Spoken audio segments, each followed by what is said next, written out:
Hi. So the last topic in chapter 6 about the periodic table is electronegativity. And I don't know if you in biology or in the middle school talked directly about electronegativity, but if you have had a discussion with a teacher about a polar molecule or a polar bond, the root cause of that is electronegativity. Electronegativity is defined as the pull of an atom for the electrons in a bond.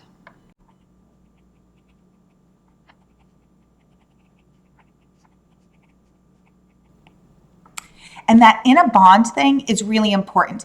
There's another property of that atoms can have called electron affinity, which is kind of the same thing except not in a bond, and we don't discuss that in first year chemistry. So the distinction is really this idea of in a bond. And if you look at the table to the right, you will see some elements and their electronegativity values. You never need to memorize any of these. That's not important, but I will say that I tend to learn that fluorine is the most electronegative. And if you learn that fluorine is the most electronegative, you don't need to know the number, but the number is 4.0. It's a relative number. It's not measuring, there's no units to it. It's just really in relation to the other atoms. But fluorine is the most electronegative, followed by oxygen and nitrogen. And that really helps us to understand a lot about how these elements behave in a bond. So for example, at the bottom of your page, you have this picture, and this shows 3 different compounds. The first one is just a fluorine molecule. So 2 atoms of fluorine bonded together. They both have electronegativities, obviously, of the same thing, 4.0. So what that means is that one atom doesn't have a greater attraction for the electrons than the other atom. So we would say that this bond is, the word we would use is nonpolar, but what we really, what does that mean? It means that they share the electrons equally.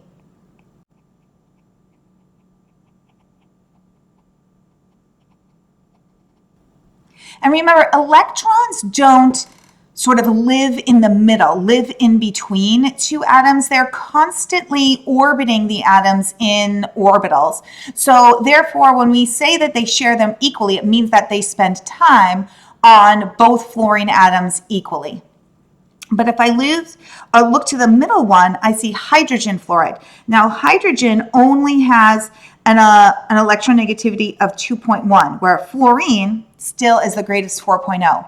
So this is a difference in electronegativity, kind of a medium difference in electronegativity.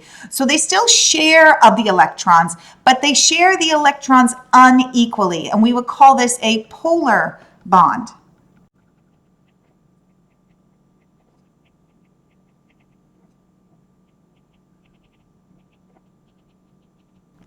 Those 2 electrons in the hydrogen-fluorine bond don't spend equal time on hydrogen and fluorine. They spend more time around fluorine because fluorine is more electronegative. And then the third example here is lithium fluoride. And lithium, being a metal, has a very low electronegativity. And in fact, the electronegativity difference here is so great. Fluorine has so much a greater attraction for the electrons than lithium. Lithium completely gives its valence electron to fluorine. This is an ionic compound because there's a very large difference in electronegativity. The electron is transferred to the fluorine. So now that electron spends 100% of its time on that other atom, right? Fluorine's electronegativity was so much greater, it ripped the electron completely off of that lithium. We'll talk much more about this in the next 2 chapters when we talk about bonding specifically, but the root cause of that is electronegativity. So what are the periodic trends in electronegativity. So you may have seen, we said fluorine, here's fluorine. Fluorine has the greatest electronegativity, so that must mean it must increase going across and it must decrease going down. But there's a little caveat that we will see. If fluorine has the greatest electronegativity, not helium, and if you go back to that first table, you'll notice that none of the noble gases have an electronegativity listed. We'll talk about why that is in just a moment. But what we need to talk about now is why do these trends occur in electronegativity? And it's really the exact same answer that we've been saying all along. As you go across, right, electronegativity decreases. Excuse me. Electronegativity increases. And remember, all the trends that go across, it's all about Z effective. It's all about effective nuclear charge because shielding stays the same. So the electronegativity increases because we would say electrons are added to the same energy level, shielding remains the same, the number of protons in the nucleus increases, therefore effective nuclear charge increases, and the electrons are more attracted to the nucleus. That's part of Coulomb's law.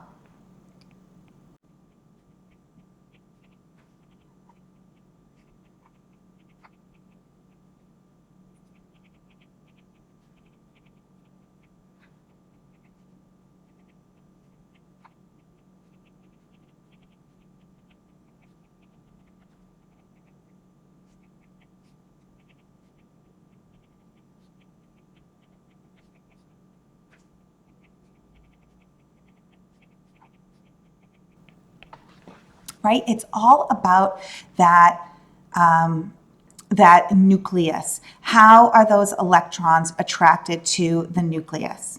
If I go back to these pictures up here, right? Think about this example with hydrogen and fluorine. Fluorine has a much larger effective nuclear charge. So those electrons are going to be more attracted to the fluorine, and that's what electronegativity is. How attracted those electrons are to that element. So that's why electronegativity increases going across. But we also know electronegativity decreases going down. And every periodic trend that goes up and down, it's the same reason. It doesn't have anything to do with Z effective. It all has to do with number of energy levels and distance from the nucleus. So we're going to say something along the lines of electronegativity decreases down a group because, and we'll just say shielding stays the same. The electrons are added to higher energy levels, which are further from the nucleus, and therefore the electrons are less attracted to the nucleus, the other piece of Coulomb's law.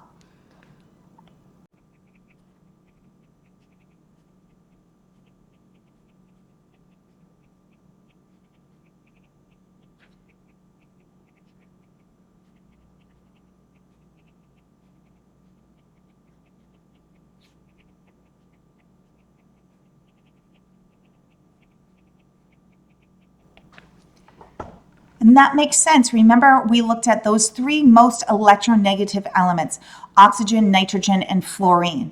Where are those elements? They're at the top of the periodic table. Those electrons, when those three elements bond, the electrons are very close to the nucleus. Those electrons are very attracted to the nucleus. It has a high electronegativity. But let's go back to the idea that the noble gases, look over here, noble gases aren't even listed. Why is that? Well, remember what the definition of electronegativity is. The pull of atom for electrons in a bond. The noble gases do not bond in nature. So often their electronegativity isn't reported. You can look at a table where they will be listed, but we generally don't even worry about their electronegativity because they don't bond in nature.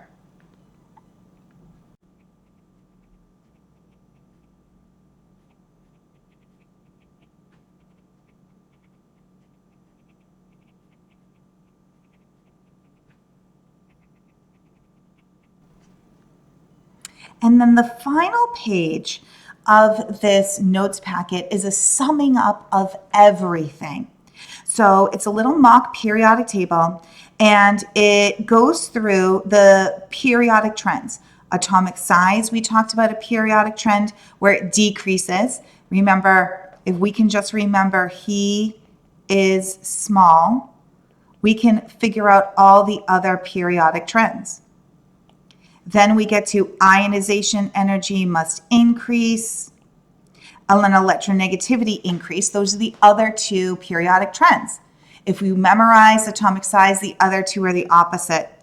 And then the last two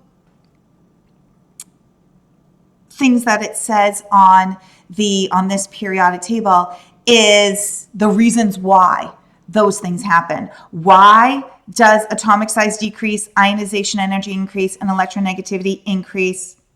Because the nuclear charge increases and the shielding is constant.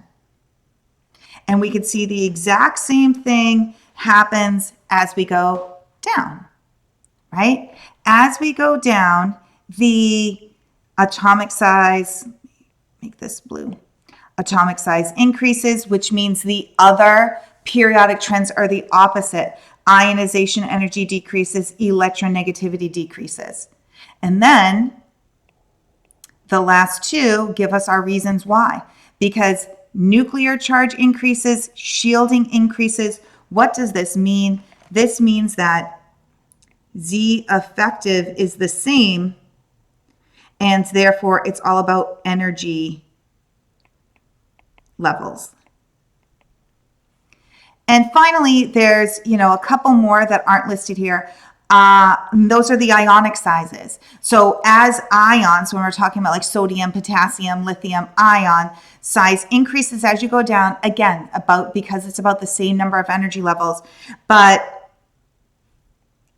the trends for the ions going across are different because on the right-hand side, we're forming negative ions with nonmetals, and on the left-hand side, we're losing electrons. We're forming positive ions with the metals. So the size of the cations decrease, the more positive you get, and the size of the anions, their shrinkage becomes larger, so their size decreases as you go from left to right, as the charge doesn't become as big. So this is wrapping it all up, and you will have to, there's a couple things you will need to do on the test.